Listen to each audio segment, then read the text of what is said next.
What's up, my peeps? It is now time for some more prediction game videos. This is the Intercontinental Championship match you're going to see this Sunday at Payback. It's going to be the champion, Barett, defending his title against The Miz and Curtis Axel. Now, this was initially supposed to be Barett versus Fandango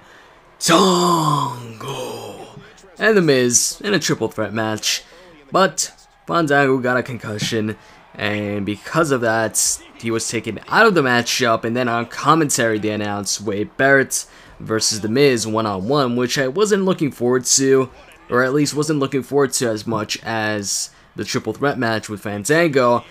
And then they announced, or Paul Heyman announced, that it is going to be Barett versus Curtis Axel versus The Miz in a triple threat match. Basically, Curtis Axel taking Fandango's spot in the matchup.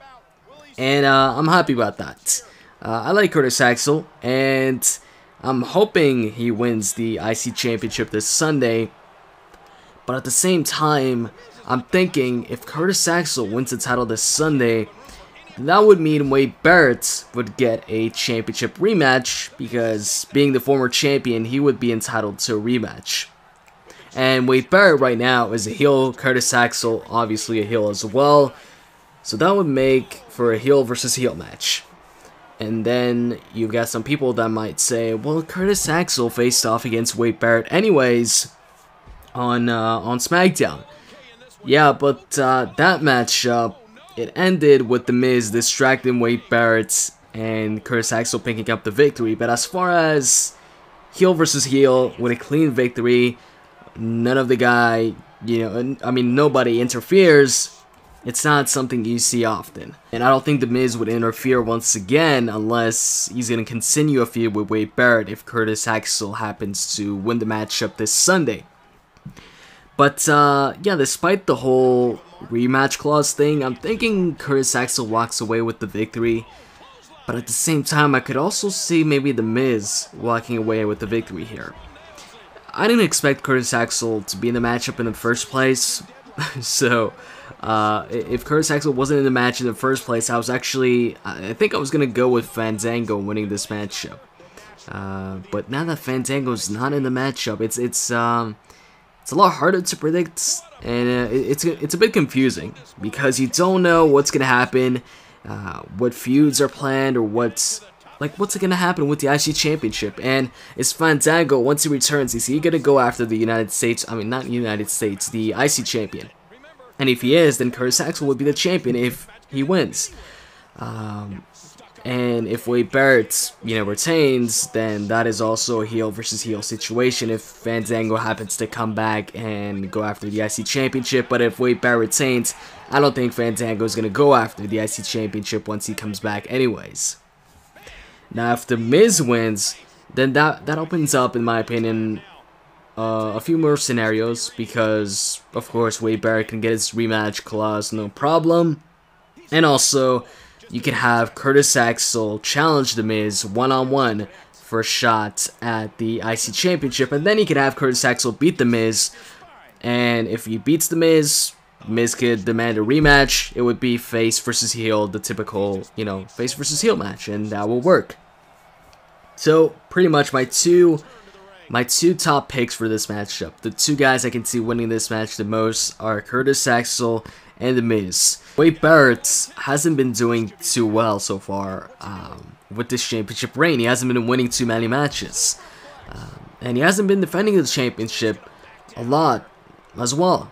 So Barett as champion, I don't know how long that's gonna last. Honestly, I don't think it's gonna last past Payback. I think Payback, either The Miz or Curtis Axel are going to win the championship, take that championship away from Barett.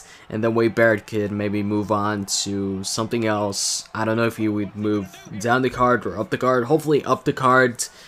Maybe start picking up some victories, and maybe go in that main event scene. I'd love to see Barett back in the main event scene. I'm a fan of Barett. But if they do want to pull off a surprise, like a surprise victory, just a surprise in general when it comes to this matchup, is they can have Barett retain here.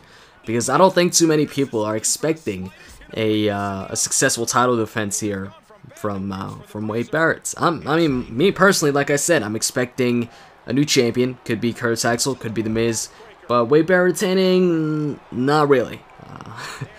But at the same time, Wade Barrett retaining, if he retains here, then what does Wade Barrett do next? Who does he defend that championship against next? I'm trying to think of opponents here, and there's not that many that come to mind. If maybe Christian returns, which, by the way, when is Christian returning? I've been waiting for a long time for Christian to return. I've been waiting since, check my channel out, check the videos I posted up. I posted up a video back in whenever Elimination Chamber was, which I think was February. I was thinking Christian was going to return then, and he didn't return, he still hasn't returned. So yeah, like I said, if Wade Barrett retains, then maybe Christian, a returning Christian, could challenge Wade Barrett for that championship. But then again, he did just recently, or, you know, when he wasn't injured, won the IC championship and then lost it. So I'm not sure if he's going to come back and win that again. I personally hope he would, you know, go in that main event scene in the World Heavyweight Championship title scene, maybe a feud with Dolph Ziggler. But anyways, I'm getting way too off topic here. I think I'm going to stick with Curtis Axel here, despite the rematch clause thing, because, I mean, Wade Barrett doesn't necessarily need to have a rematch clause. I think there's been a bunch of people who have lost their championship titles and never had a rematch. For example, I think Rey Mysterio, when he won the WWE Championship against The Miz, and then that same night, he fought John Cena for the title and lost. I don't think Rey Mysterio got a rematch after that, did he? I'm pretty sure he didn't. Also, with the way they're pushing Curtis Axel right now, with all these big victories, it makes sense for him to win championship golds. And Payback falls on Father's Day, and his father was a great Intercontinental champion as well. So anyways, I hope you guys enjoyed this video, and if you did, you can click the like button down below. With that said, I'm out, guys. See ya.